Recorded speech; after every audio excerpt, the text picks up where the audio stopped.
নজর রাখবো পরবর্তী সংবাদে। সাংবাদিকদের উপর অসৌজন্যমূলক ব্যবহার ওয়াইটিএফ সংগঠনের এমনই অভিযোগ উঠে আসছে। তবে তারই মধ্যে জানিয়ে রাখি যে গতকাল রবিবার রাত আনুমানিক 10টা নাগাদ সেখানে প্রদ্যুৎ কিশোর দেববর্মা তিনি গোমতী জেলা শাসক তড়িৎ কান্তি চাকমার সঙ্গে সাক্ষাৎ করতে চেয়েছিলেন, কিন্তু সেই অর্থে জেলা শাসক সাক্ষাৎ করেননি। কেন করেননি সেই প্রশ্ন তুলে আজকে প্রতিবাদে সামিল হয়েছে যুব সংগঠন ওয়াইটিএফ। উদয়পুরে একটি সাংবাদিক সম্মেলন তারা ডাক দিয়েছিলেন, কিন্তু সেই সময়টাতে সাংবাদিকরা যখন সেই সংবাদ সংগ্রহ করতে যায় তারপরে তাদের সঙ্গে অকথ্যভাবে ব্যবহার করা হয়েছে, অসৌজন্যমূলক ব্যবহার করা হয়েছে, এমনই অভিযোগ সাংবাদিকদের পক্ষ থেকে আজকে তুলে ধরা হয়েছে। এই প্রসঙ্গে শুরুতে আমি শোনাবো আজকে সংগঠনের নেতৃত্বরা ওয়াইটিএফ এর পক্ষ থেকে তারা কি বলেছেন, শুনুন। আপনার যে বক্তব্য, সেই বক্তব্য থেকে একটা কথা আপনি উল্লেখ করেছেন যে দীর্ঘদিন ধরে তিনি কমিউনিকেশন করছেন না এবং পাবলিক ডিপ্রাইভ হচ্ছে, পাবলিক ওয়ার্ক হচ্ছে না, এবং আপনারা অনেকদিন এটা লুকিয়ে রেখেছেন। তো লুকিয়ে রেখেছেন, এতদিন ধরে লুকিয়ে রাখার কি ব্যাপার? জনগণকে বঞ্চিত রেখে যখন গতকালকে যখন আপনার মথা সুপ্রিমোর সঙ্গে বা চেয়ারম্যানের সঙ্গে যখন ঘটনা ঘটলো তখন প্রকাশ্যে আসলো, আপনারা প্রতিবাদ করছেন। এতদিন তো তাহলে জনগণ বঞ্চিত, এতদিন কেন লুকিয়ে রেখেছেন? তাহলে লুকিয়ে রেখেছে এটা না, আমরা বরাবরই পার্টির মধ্যে এবং সরকারের মধ্যে আমরা জানাচ্ছি, কিন্তু হঠাৎ করে তো একজন লোককে ডাইরেক্ট আমরা আরোপ দিতে পারি না। না, বলুন। তাদের অফিস আওয়ারে দেখা করার একটা নিয়ম রয়েছে, সেখানে গিয়ে যদি কেউ দেখা করতে চায় দেখা করতে পারে যে কোনো কাজকর্মের ক্ষেত্রে। তো সেখানে প্রদ্যুৎ বাবু কি নিয়ম অনুসারে একজন ডিএম, একজন আইএস আইপিএস অফিসার 24 ঘন্টা আমার প্রশ্নটা শেষ হয়নি, লেট মি ফিনিশ। প্রদ্যুৎ বাবু কি ওই সময় অফিসে ওনার সাথে দেখা করতে গিয়েছিলেন? অফিস না, প্রদ্যুৎ বাবু বলবেন না, আমি আপত্তি করছি আপনার বক্তব্যে। মহারাজা বলবেন, ওনাকে মহারাজা মানে সম্মান দিয়ে আপনি মহারাজা। না, এটা ব্যক্তিগত বিষয়, প্রদ্যুৎ বাবু বলবেন না, এটা ব্যক্তিগত বিষয়। সংবাদ মাধ্যমের কাছে বলবেন না। না, এটা আপনার দেখুন,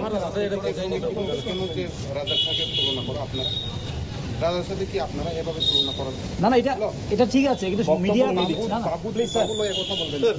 প্লিজ স্যার বক্তব্য উনি দিচ্ছেন, আপনি মাঝখানে মাঝখানে ডিস্টার্ব করবেন না। আমাদের প্রশ্নটা এটাই ছিল যে উনি কি মানে অফিস আওয়ারে দেখা করতে চেয়েছিলেন, ডিএম কি সেই জায়গাতেও না? আমি তো আগেই বলছি, আপনি ঘুরিয়ে পেঁচিয়ে এটাকে যদি আপনি রসালো বানিয়ে যদি প্রস্তুত করতে চান এটা তো আপনার ব্যাপার, কিন্তু আগেই বলেছি যে 1 মাস ধরে কল করছেন। ডিএমের মূল দাবি না আলটিমাম হলো যে 96 আওয়ার্সের মধ্যে যদি গোমতী ডিএমকে এখান থেকে না সরানো হয় তাহলে গোমতী ডিস্ট্রিক্ট জেলার যে অফিস কার্যকরী আছে সব অফিসদেরকে আমরা ওয়াইটিএফরা তালা দিব, বন্ধ করে রাখবো। এরপরেও যদি ডিএমকে সরানো না যায় তাহলে এখান থেকে আরো বেশি অ্যাকশন নেওয়া হবে। তো আমাদের লাস্ট কথা এটাই, 96 আওয়ার্সের মধ্যে ডিএমকে গোমতী জেলা থেকে সরানো হবে। আচ্ছা, প্রদ্যুৎ বাবুকে নিয়ে গতকালকে যে ঘটনা, সেই ঘটনা নিয়ে বিরোধী দলনেতা যিনি রয়েছেন জিতেন্দ্র চৌধুরী, উনি সামাজিক মাধ্যমে একটা পোস্ট করেছেন, সে বিষয়ে কি বলতে চাইবেন আপনারা? ফেসবুকে তো সব পোস্ট করতে পারে, ফেসবুকে আমাদের বাচ্চারাও তো ফেসবুকে পোস্ট করে। তো ফেসবুকে পোস্ট করার আর অ্যাকশন করার অনেক পার্থক্য আছে। যদি মনে থেকে এটা যদি তার দুঃখ পেলে অ্যাকশনে আয়ো।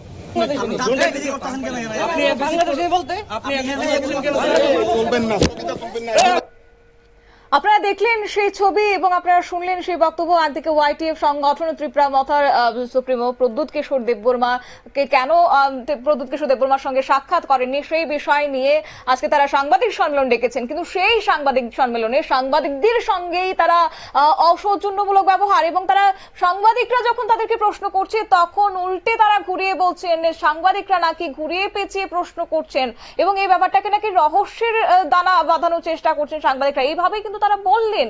যাই হোক, এই বিষয়টাকে কোনোভাবে কিন্তু ভালো চোখে নেননি সাংবাদিক মহল, এবং তার তীব্র নিন্দা আজকে জানিয়েছেন উদয়পুর প্রেস ক্লাবের সম্পাদক জসিম উদ্দিন। তিনি কি বলেছেন সেটা শোনাবো।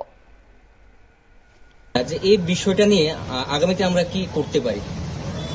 দেখুন, প্রদ্যুৎ কিশোর মানিক্যকে মহারাজা বলতে হবে সংবিধানে বা কোনো গাইডলাইন বা রাজ্য সরকারের তরফ থেকে এমন কোনো গাইডলাইন এখন আমরা পাইনি।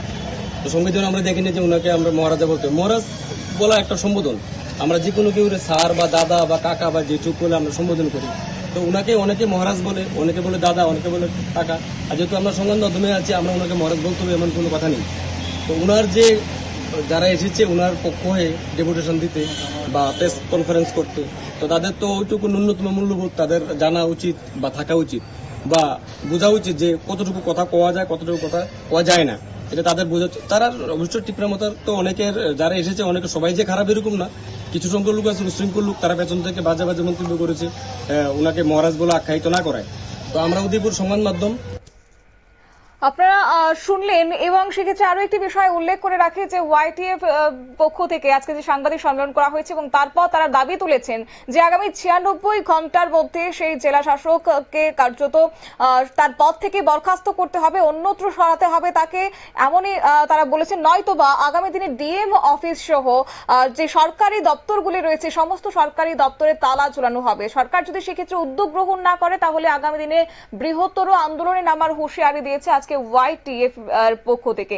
অবশ্য সমগ্র ঘটনাটি কি হয়েছে, আজকের এই বিষয় কি ছিল, সমস্ত বিষয় নিয়ে আমাদের প্রতিনিধি সৌমেন সেন তুলে ধরেছে। কি বলছেন শুনুন।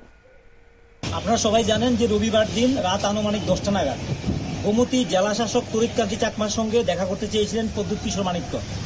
তো তিনি দেখা করেননি এবং পরবর্তীতে এই ইস্যু ধরে ওয়াইটিএফ, যে তিপ্রামথা দলের যে যুব সংগঠন ওয়াইটিএফ, উদয়পুরে প্রেস মিট ডাকে। তো এই প্রেস মিটে উদয়পুরের আমরা সাংবাদিকরা ছিলাম। তো আমরা গত রবিবার দিন রাত্রিবেলা প্রদ্যুৎ কিশোর মানিক্য এবং ডিএম কি ইস্যু হয়েছে সেটা আমরা জানি না, এটা আমাদের জানার বিষয়ও না। সংবাদকর্মী হিসেবে আমাদেরকে ডাকা হয়েছিল, আমরা প্রেস মিটে এসেছিলাম। প্রেস মিটে যখন তারা বক্তব্য রাখছিলেন মাঝখানে দুই একটা বক্তব্য এসেছে ওনার বক্তব্যের নিরিখে, যে আমরা জিজ্ঞাসা করেছিলাম যে অনেকদিন ধরে যেহেতু গোমতী জেলাতে মানুষ বঞ্চিত হচ্ছে, জেলা শাসক সাক্ষাৎ করছে না, তাহলে প্রদ্যুৎ কিশোর মানিক্য কেন এতদিন এটা নিয়ে আওয়াজ করলো না, আপনারা কিছু বললেন না। তো সঙ্গে সঙ্গে তিনি বললেন যে মহারাজ বলতে হবে, প্রদ্যুৎ কিশোর মানিক্য মতা সুপ্রিম এইসব বললে হবে না, মহারাজ বলতে হবে। তো এই প্রথমে এই বক্তব্যের পর এটা চুপ ছিল।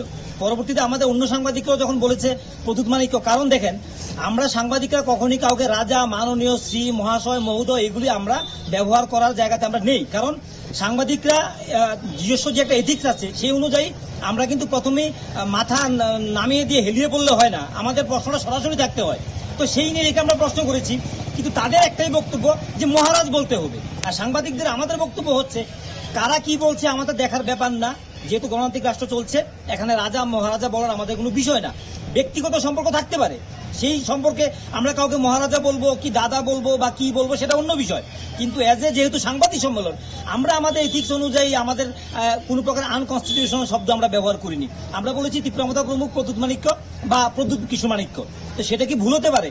এর পরিপ্রেক্ষিতে সাংবাদিকদের উপর হুমকি, বাংলাদেশি বলে হুমকি, মানে বিশ্রী ভাষায় গালিগালাজ, যেগুলি এখানে উল্লেখ করা যাবে না। আমরা অবাক হয়ে গেছি যে বর্তমান সময়ে শিক্ষিত সমাজে এই যুবকরা এসে সাংবাদিক সম্মেলন করতে এসে এই মন্দিরনগরী, এই সংস্কৃতি শহর উদয়পুরে এসে আজকে যেভাবে তারা কালিমা লিপ্ত করলো, এটা আমরা ভাষায় প্রকাশ করতে পারছি না। এবং প্রদ্যুৎ কিশোর মানিক্য মহোদয়ের কাছেও আমরা এটা দৃষ্টি আকর্ষণ করতে চাই যে আপনি আপনার কর্মীদেরকে কি সাধারণ শিক্ষাটা দিতে পারলেন না, যে সংবাদ মাধ্যমের সামনে কিভাবে আচরণ করতে হবে এবং তাদেরকে মহারাজ কেন বলবো না। আপনারা শুনলেন আমাদের প্রতিনিধির বক্তব্য। তবে আজকে সাংবাদিকদের সঙ্গে কি করেছে তারা, শুরুতেই বলে রাখি, একবার বলেছিলাম আমরা যে অসৌজন্যতা তারা করেছেন, তবে তাই নয়, একই সঙ্গে সাংবাদিকদের মোবাইল ফোনে হাত দিয়েছে, ফোন কেড়ে নেওয়ার চেষ্টা করেছে, এমনকি সাংবাদিকদের বাংলাদেশি দলে ধমকি দিয়েছে। আজকে সংগঠনের কর্মকর্তাদের এইরকম আচরণ, আজকে সাংবাদিকরা কি প্রশ্ন করবেন না তাদের, যখন তারা সাংবাদিক সম্মেলন ডাকলেন, সাংবাদিকরা সংগ্রহ করতে গেলেন খবর, সেই জায়গায় দাঁড়িয়ে আজকে সাংবাদিকদেরকে কি তারা শিখিয়ে দেবেন যে কি প্রশ্ন তারা করবেন কিংবা কি কথা তারা বলবেন? এই বিভিন্ন বিষয় নিয়ে কিন্তু আজকে সংগঠনের কর্মকর্তাদের এরকম আচরণ লক্ষ্য করা গেছে। তবে এখন দেখার বিষয় আগামী দিনে এই যে সাংবাদিক অর্থাৎ গণতন্ত্রের চতুর্থ স্তম্ভকে এইভাবে একটা অসৌজন্যতামূলক ব্যবহার করা হয়েছে, আগামী দিনে প্রদ্যুৎ কিশোর দেববর্মা সংগঠনের কর্মকর্তাদের বিরুদ্ধে কোন রকম ব্যবস্থা গ্রহণ করে কিনা বা কোন রকমের উত্তর দেয় কিনা সেদিকে কিন্তু এবার তাকিয়ে রয়েছে গোটা সাংবাদিক মহল। নিয়ে নিচ্ছে ছোট্ট একটি বিজ্ঞাপন বিরতি, সঙ্গে থাকুন।